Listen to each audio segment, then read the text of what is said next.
113তম জন্মবার্ষিকী আমাদের সকলের শ্রদ্ধেয় প্রাক্তন মুখ্যমন্ত্রী জ্যোতি বসু। আজকের যুগে দাঁড়িয়ে এই প্রজন্মের কাছে, আপনাদের কাছে তার প্রাসঙ্গিকতা। না, জ্যোতিবাবু তো শুধু আমাদের প্রজন্মের কাছে নয়, আমাদের পরের বহু প্রজন্মের কাছে উনি প্রাসঙ্গিক থাকবেন।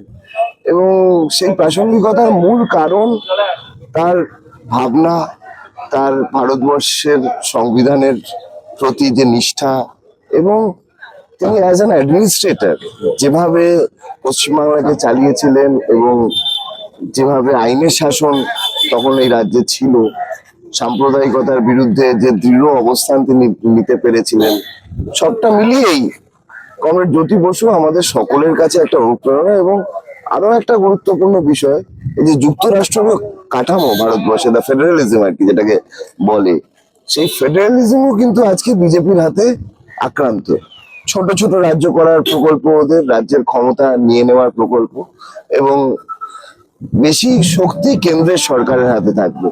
ভারতবর্ষের যুক্তরাষ্ট্রীয় কাঠামোর ক্ষেত্রে দাঁড়িয়ে একজন বড় পিলারের নাম ছিল কমরেড জ্যোতি বসু। সুতরাং যে ধারণা ভারতবর্ষের আমরা জানি বুঝি, সেই ধারণাকে রক্ষা করা এবং সেই ধারণার প্রসারের ক্ষেত্রে কমরেড জ্যোতি বসু একটা ভূমিকা পালন করেছিলেন, যে ভূমিকা আমরা সকলেই স্মরণ করি। এই মুহূর্তে দাঁড়িয়ে এই যে ডেমোক্রেসি আসলে কি ডেমোক্রেসি মানে দিন ছুড়ে ডেমোক্রেসিকে ধ্বংস করার চেষ্টা চলছে, যাতে প্রতিবাদ করা না হয়। আর তার পাশাপাশি বুলডোজারের সাথে সাথে হঠাৎ করে কি ঘুরপথে এনকাউন্টারের পার্ট চলে আসছে, মানে কি ভয় দেখানো এই রাজনীতি শুরু হয়েছে, কি মনে করছেন? মানে এটা তো মবক্রেসি চলছে। ঠিক আছে, তো একটা স্বাধীন দেশে যেখানে সংবিধান আছে, সেখানে তো কোনো অপরাধীরই শাস্তি এনকাউন্টারের দ্বারা হওয়া উচিত নয়। যদিও খুবই ঘৃণ্য ঘটনা ঘটিয়েছে এবং তাদের শাস্তি হওয়াই উচিত, কিন্তু সেই শাস্তি সংবিধান, আইন, আদালত মেনেই হওয়া উচিত। ফাঁসি দিক, কিন্তু সেই ফাঁসিটা সরকার দিক, সেই ফাঁসিটা আইন ব্যবস্থা দিক। এবং কাউকে এনকাউন্টার করে পুরো ঘটনাটার ক্ষেত্রে যে তথ্যগুলো উঠে আসতে পারত, সেই তথ্যগুলো উঠে আসার ক্ষেত্রে কেউ ঘুরপথে কোনো অন্তরায় তৈরি করে দিল কিনা, সেটাও তো ভাবতে হবে। সুতরাং নানান বিষয় রয়েছে। এই ডিম ছোড়া, এগুলো তো সভ্য দেশের কালচার নয়।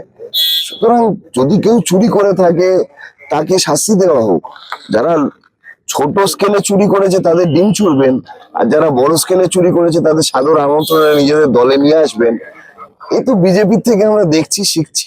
মানে এটা তো খুব পরিষ্কার বিষয় যে প্রধান বিরোধী দল 80টা সিট নিয়ে যারা রয়েছে, তারা 1-1.5 মাসের মধ্যে সেই দলটাই ভেঙে চুরচুর হয়ে গেল। সুতরাং আসলে বিজেপির বিরোধিতা আজকে থেকে রাস্তায় নেমে বামপন্থীদেরই করতে হবে, এবং যত দিন যাবে তত এটা পরিষ্কার হবে। এবং বিজেপির এই আক্রমণের শিকারও আমাদের হতে হবে এবং আমাদের প্রতিরোধ করতে হবে। এইটা বোঝা উচিত সকলের যে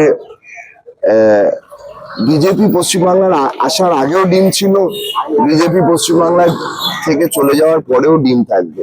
সুতরাং যে কালচার তারা নিয়ে আসছে, সেই কালচারটা তাদের চলে যাওয়ার পরে যদি থাকে, তাহলে সেই কালচারের শিকার কিন্তু তাদেরও হতে হবে।